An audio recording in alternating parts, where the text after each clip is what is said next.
Ayan. Ayan po sila nanay from Cabuyao, Laguna. Isa po sa natulungan natin. Sabi sa inyo, wala tayong pinipili kahit taga-saan pa yan. Nanay, ano masasabi nyo at ma-operahan na po ang inyong mata? Ano pong masasabi nyo dahil ma-operahan na inyong mata? Salamat. At makakakita na po muli yan. Salamat po. Thank you. Alright. Ayan guys, isa-isa po nating tanungin po ang mga pasyente natin. Kung ano po yung naitulong sa kanila ng libreng operasyon po para sa kanilang mga mata. Napakasarap sa dibdib nang natutulungan po natin na mapaliwanag ang kanilang buhay. Bukod sa nakikita na nila yung mga dadaanan nila, hindi na sila mahihirapan sa pagkilos nila, di ba? Ayan.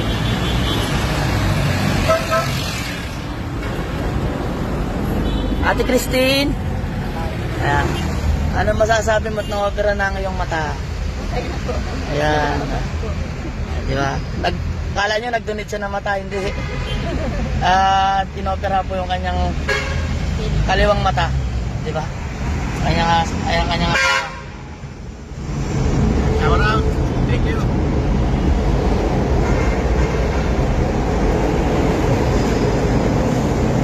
iba.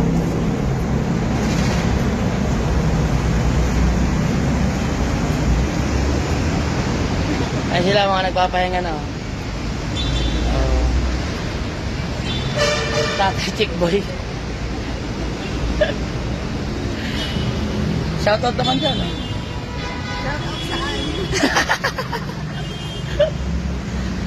Ando pa yung iba, sine-check up pa para sa kanilang schedule sa pagpapa-opera ng mata. Bye-bye! Po, ito pa po, ilan sa mga natulungan po natin na taga Dasmariñas, Cavite naman po. Kaya, sa pakiramdam na graduate na po at maayos na po kanilang mata. Ayan. Ito po na, meron lang tayong konting ano po masasabi nyo dahil clear na po ang inyong mga mata?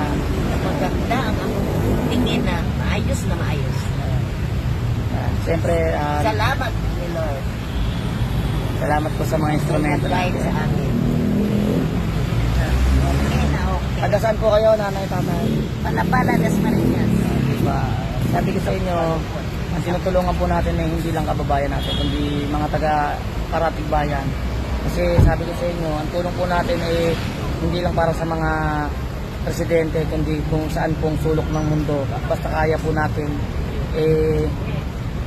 tulungan po natin. God bless po sa lahat. Kaya sa mga gusto pong magpa-opera sa katarata at pugita, ayan po. Message lamang po ako at tutulungan ko po kayo, i-guide ko po kayo hanggang sa maging malinaw po ang inyong buhay. Thank you very much. Ayan na. Ito sila nanay.